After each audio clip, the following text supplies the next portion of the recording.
फेरफार काढण्यासाठी सगळ्यात अगोदर तुम्हाला गुगलमध्ये टाईप करायचं आहे डिजिटल सातबारा.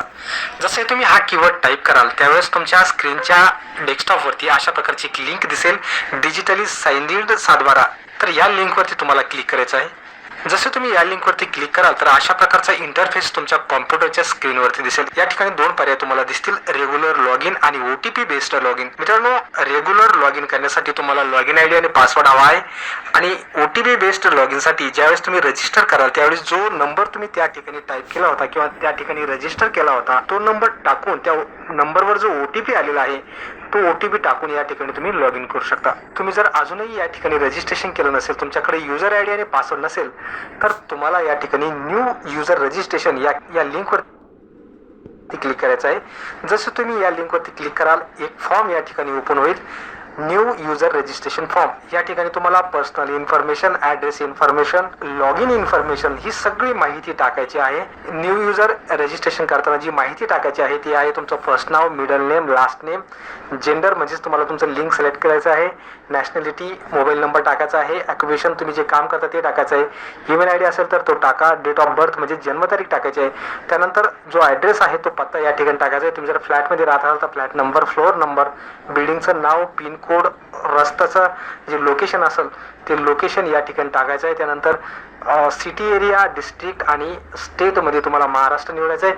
ही सगळी माहिती निवडल्यानंतर लॉग इन इन्फॉर्मेशनमध्ये तुम्हाला जो लॉग इन ID हवा आहे तो या ठिकाणी चेक अवेलेबिलिटी करायचा आहे आणि त्यानंतर तुम्हाला तुमचा पासवर्ड टाकून या ठिकाणी सेव्ह करायचे आहे. हे सर्व सेव्ह केल्यानंतर तुम्हाला एक युजर ID आणि पासवर्ड तुमच्या मोबाईलवरती मिळेल. तो युजर ID आणि पासवर्ड टाकून कॅप्चा कोड टाकून या ठिकाणी लॉग इन करायचा आहे. काही दिवसानंतर तुम्हाला जर तुमचा पासवर्ड या ठिकाणी लक्षात राहिला नाही तर अशा वेळी तुम्ही OTP बेस्ड लॉग इन या पर्यायावरती क्लिक करून तुमचा मोबाईल नंबर टाकून या ठिकाणी लॉग इन करू शकता. लॉग इन केल्यानंतर अशा प्रकारचा इंटरफेस या ठिकाणी तुम्हाला दिसेल. या ठिकाणी तुम्ही बघू शकता डिजिटली साइन्ड 8A आणि डिजिटली साइन्ड ई फेरफार. ई फेरफार हा प्रकार या ठिकाणी नवीन आलेला आहे. डिजिटली ई फेरफार कसा काढायचा या संदर्भात थोडक्यात माहिती आपण या ठिकाणी जाणून घेणार आहोत. मित्रांनो, एक गोष्ट लक्षात घ्या, या ठिकाणी तुम्हाला काही चार्ज केला जाणार आहे. सगळ्यात अगोदर तुमच्याकडे हे बॅलन्स या ठिकाणी असू द्या. या ठिकाणी तुमचा जिल्हा निवडा, तालुका निवडा, गाव निवडा आणि जो फेरफार नंबर आहे तो फेरफार नंबर या ठिकाणी टाकायचा आहे. सातबाराच्या नावाच्या शेवटी हा फेरफार दिलेला असतो. सुरुवातीला खाता नंबर असतो, त्यानंतर खातेदाराचं नाव असतं आणि त्याच्यानंतर जे कंसात आकडा असतो तो फेरफार क्रमांक असतो. तर तो फेरफार क्रमांक या ठिकाणी भरायचा आहे. डाउनलोड या पर्यायावरती क्लिक करायचं आहे.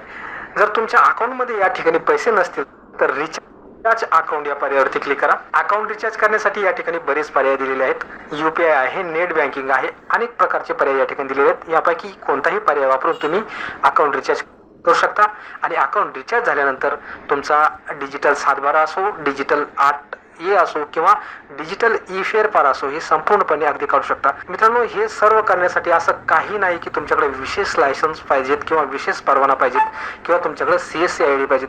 तुम्ही अगदी शेतकरी असाल तर तुम्ही वैयक्तिकरित्या सुद्धा हे डाउनलोड करू शकता. फक्त तुम्हाला ही प्रोसेस माहिती करणं गरजेची आहे जी की मी तुम्हाला या ठिकाणी सांगितलेली आहे. ओपन करा. जसे तुम्ही ओपन कराल या ठिकाणी तुम्ही बघू शकता की अशा प्रकारचा हा जो ई फेरफार आहे तो डाउनलोड झालेला आहे. संपूर्ण माहिती या ठिकाणी आलेली आहे.